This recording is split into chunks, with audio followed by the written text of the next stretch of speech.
ভরিল ভুবন যেই নবীর নূরে নূরে ভরিল ভুবন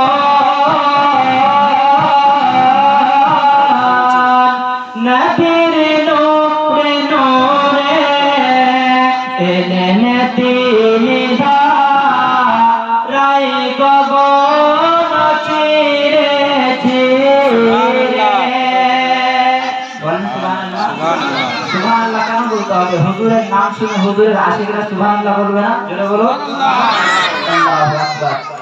এলেন তিনি ধারায় গগন চিরে চিরে ভরিল ভুবন যেই নবীর নূরে নূরে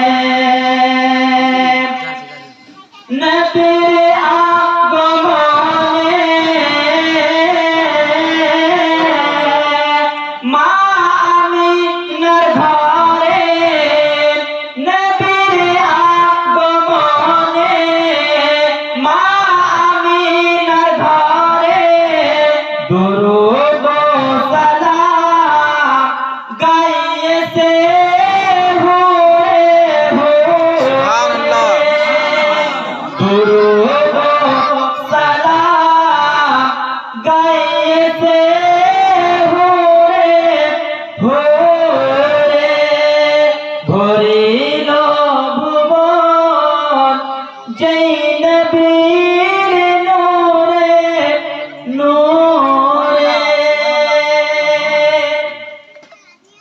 শেষ ছন্দে কবি লিখছেন নবীর নাম আকাশে নবীর নাম বাতাসে সুবহানাল্লাহ আল্লাহু আকবার।